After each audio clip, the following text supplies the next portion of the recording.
Assalamualaikum warahmatullahi wabarakatuh. Selamat pagi anak-anaknya ibu guru yang soleh dan soleha. Bagaimana kabarnya? Tentu baik-baik saja ya. Nah, sebelum pembelajaran dimulai, disiapkan dulu ya alat tulisnya. Nah, sudah disiapkan semuanya ya.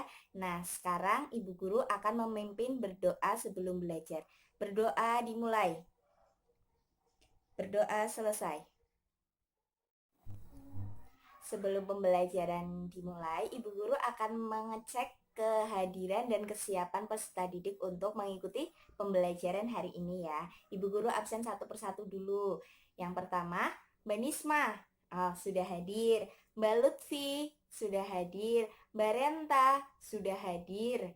Mbak Ernia, sudah hadir. Mas Hasan, sudah. Mbak Salwa, Mbak Salwa sudah hadir juga. Terus Mbak Ernia sudah hadir. Ternyata peserta didiknya ibu guru sudah hadir semua ya. Dan udah siap untuk mengikuti pembelajaran pagi hari ini. Untuk pembelajaran pagi ini, kita akan belajar tentang wujud benda dan ciri-cirinya. Nah, sebelum itu kita ada beberapa tahap pembelajarannya ya. Yang pertama itu kita dapat mengamati, bertanya, mengeksplor, menginformasi, dan menyimpulkan pembelajaran.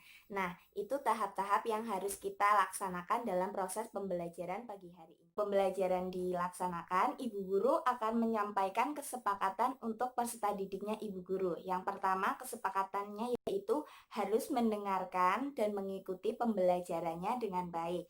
Yang kedua, tidak boleh rame, tidak boleh asik sendiri. Dan yang ketiga, harus mengerjakan yang diberikan oleh ibu guru. Nah, kesepakatan itu harus disepakati saat proses pembelajarannya ya. Sebelum pembelajaran dilanjut, ibu guru akan menampilkan video. Nah, video tersebut itu tentang perubahan wujud. Nah, di situ peserta didik harus mengamati video tersebut sampai selesai ya. Bagaimana sih perubahan wujud? Padat. Wujud padat jika berubah menjadi cair disebut dengan mencair atau melebur. Kalau cair menjadi padat namanya membeku. Selanjutnya, kalau cair menjadi gas itu namanya menguap. Kalau gas menjadi cair namanya mengembun. Kalau gas ke padat jadi apa? Namanya menyublim atau menyublim. Sebaliknya, dari padat ke gas namanya juga sama, menyublim. Untuk lebih tahu seperti apa mencair, membeku, mengembun, menguap, atau menyublim dalam kehidupan sehari-hari, yuk kita perhatikan gambar berikut. Ya, perhatikan seperti apa itu mencair. Contohnya, misalnya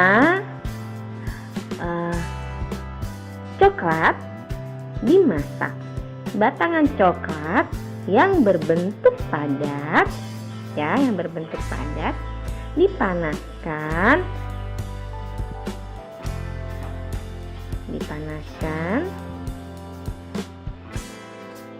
Ketika beberapa menit kemudian akan berubah menjadi coklat cair atau mencair. Jadi, benda padat jika dipanaskan akan mencair atau melebur menjadi wujud bentuk cair. Selanjutnya, membeku. Perhatikan lagi seperti apa itu membeku. Pernah buat es krim atau agar ya? Contohnya aja deh, es krim. Sebelum dimasukkan ke dalam kulkas, es krim itu berbentuk cairan. Adonannya berbentuk cairan. kita masukkan ke dalam tempat-tempat kecil.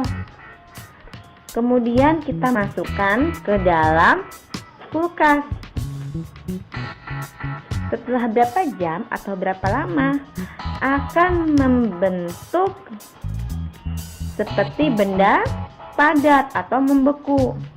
Jadi benda cair apabila didinginkan akan membeku seperti es krim ini.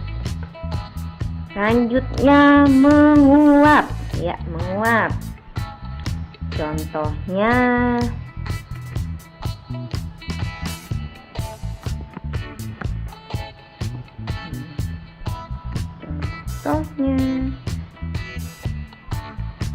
adalah bensin.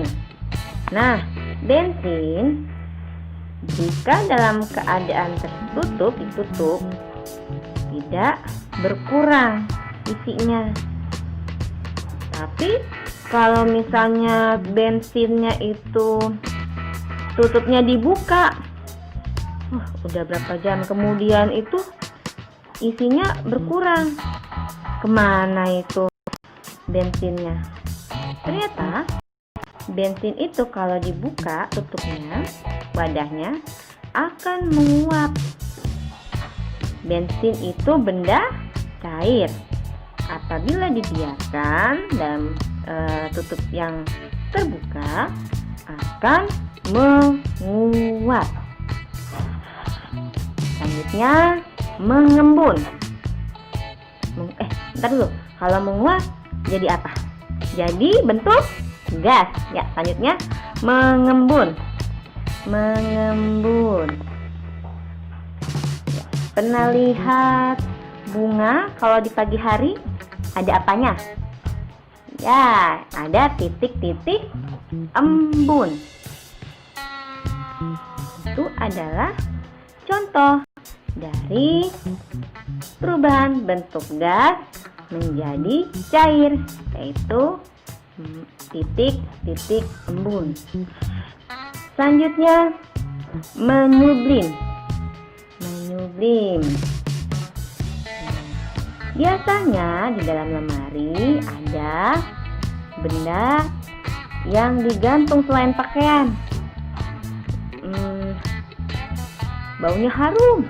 Itu namanya apa? Camper. Camper akan mengalami peristiwa menyublim, yaitu dari bentuk padat menjadi gas. Awalnya camper itu bentuknya padat. Semakin lama campernya akan habis atau berkurang. Kemana dia? Dia akan berubah menjadi dalam bentuk gas. Peristiwa dari padat menjadi gas namanya menyublim. Begitu juga jika gas menjadi padat disebut dengan menyublim. Tadi peserta didik kan sudah mengamati video-video tersebut. Coba Mas Hasan, tadi ada apa aja yang perubahan yang ada di video tersebut? Nah, iya betul sekali, ada menguap, menyublim, membeku, mencair. Nah, itu sama saja perubahan wujud. Nah, sekarang selanjutnya Ibu Guru akan membuka buku paket halaman 65. Peserta didik harus membuka paket halaman 65. Nah, di sini ada gambar anak yang melihat petani sedang mencangkul. Dan ada gambar lagi gedung yang mengeluarkan asap. Nah, sekarang ayo amati. Yang pertama, peristiwa atau objek apakah yang nampak pada kedua gambar di atas? Yang kedua, menurutmu apakah telah terjadi perubahan lingkungan pada gambar? Jika iya, sebutkan bentuk perubahannya. Kan peserta didik sudah mengamati gambar yang ada di buku paket. Nah, tadi juga ada soal yang nomor 1 sama soal nomor 2. Coba Mbak Sawa jawab soal nomor 1. Jawabannya apa? Wah, betul sekali. Peristiwanya itu ada seorang petani yang mencangkul. Nah, objeknya itu berupa tanah. Tanah yang dicangkul supaya dapat ditanami tumbuh-tumbuhan. Nah, yang kedua gambarnya itu gedung yang mengeluarkan asap. Nah, itu objeknya kan berupa udara kan ya. Gedungnya itu mengeluarkan asap, otomatis nanti asapnya akan keluar sehingga dapat mencemarkan pencemaran udara. Nah, betul sekali. Nah, soal nomor 2 yaitu menurut Mbak Ika, apakah telah terjadi perubahan lingkungan pada gambar di atas? Jika iya, sebutkan bentuk perubahannya. Kali jawabannya Mbak Ika. Nah, perubahan bentuknya yaitu kan biasanya tanah kan itu udah datar gitu, lalu udah dicangkul-cangkul supaya bisa dapat ditanam. Nah, kalau buat yang gambar kedua itu kan eh, gedung yang mengeluarkan asap, otomatis nanti terdapat pencemaran udara sehingga udara yang tadinya bersih akan terkontaminasi oleh udara-udara yang disebabkan oleh eh, cerobong asap yang dikeluarkan gedung tersebut. Nah, betul sekali jawabannya Mbak Ika. Terima kasih untuk Mbak Ika. Beri tepuk tangan coba buat Mbak Ika, jawabannya sudah benar. Dampak perubahan lingkungan yang disebabkan oleh manusia terhadap keseimbangan ekosistem. Yang pertama, penebangan dan pembakaran hutan. Manusia melakukan penebangan dan pembakaran hutan secara liar demi membuka lahan pertanian dan pemukiman. Penebangan hutan juga dilakukan untuk mengambil kayu sebagai bahan pembuatan perlengkapan rumah tangga. Kegiatan tersebut tentu saja membuat hutan menjadi gundul. Populasi beberapa tumbuhan berkurang, bahkan punah. Hewan-hewan hutan kehilangan tempat tinggal. Nah, terima kasih untuk Mbak Nisma sudah membacakan dengan baik dan benar. Selanjutnya Ibu Guru akan menunjuk Mbak Ernia untuk membaca yang nomor 2. Penggunaan bahan-bahan kimia dan pestisida secara berlebihan. Salah satu contoh penggunaan bahan kimia adalah penggunaan deterjen sebagai bahan pembersih. Deterjen menghasilkan busa yang dapat mencemari lingkungan. Busa deterjen akan menutupi permukaan perairan sehingga sinar matahari tidak dapat menembus perairan. Proses fotosintesis tumbuhan air menjadi terganggu. Akibatnya tumbuhan kekurangan makan dan akhirnya mati. Contoh lain adalah penggunaan pestisida yang berlebihan untuk memberantas hama tanaman. Penggunaan pestisida berlebihan dapat membunuh hewan lain yang menguntungkan. Untuk Mbak Ernia sudah membacakan dengan baik juga. Selanjutnya di bagian bawah tersebut itu kan ada soal-soal tentang kosakata baku. Nah, untuk peserta didik tuliskan kosakata baku dan tidak baku di buku kalian ya tentang. Nah, kosakata baku dan tidak baku itu diambil dari bacaan yang tadi sudah kita bacakan. Ibu guru kasih waktu 10 menit untuk mengerjakan ya, dimulai dari sekarang. Nah, yang soal nomor 2 itu penggunaan bahan-bahan kimia dan pestisida secara berlebihan. Bagaimana tindak pencegahannya? Nah, sekarang Ibu tunjuk ke Mbak Lutfi. Bagaimana cara tindak pencegahannya tentang penggunaan bahan-bahan kimia dan pestisida secara berlebihan? Coba Mbak Lutfi jawab. Jawabannya Mbak Lutfi betul sekali, sebaiknya dalam penggunaan pestisida untuk menyemprot tanaman jangan terlalu berlebihan. Sebaiknya menggunakan pupuk-pupuk organik saja sehingga bisa membantu ekosistem yang lainnya. Terima kasih untuk Mbak Lutfi sudah menjawab dengan benar. Nah, tadi untuk jawabannya peserta didik itu semuanya sudah betul, sudah benar. Nah, terima kasih untuk peserta didik sudah menjawabnya dengan benar. Ternyata peserta didiknya Ibu Guru sudah cerdas-cerdas semua, sudah memahami tentang pencegahan tentang perubahan yang disebabkan oleh manusia. Bacaan di atas, kita ketahui bahwa salah satu aktivitas manusia yang dapat menyebabkan perubahan lingkungan adalah pembakaran hutan. Nah, pasti kalian sudah tahu pembakaran termasuk dalam proses perubahan wujud benda, betul? Nah, ya, tepat sekali. Yaitu perubahan wujud benda bisa dibedakan menjadi dua, yakni fisik dan kimia. Kalau perubahan fisik yaitu perubahan benda tanpa menghasilkan zat baru.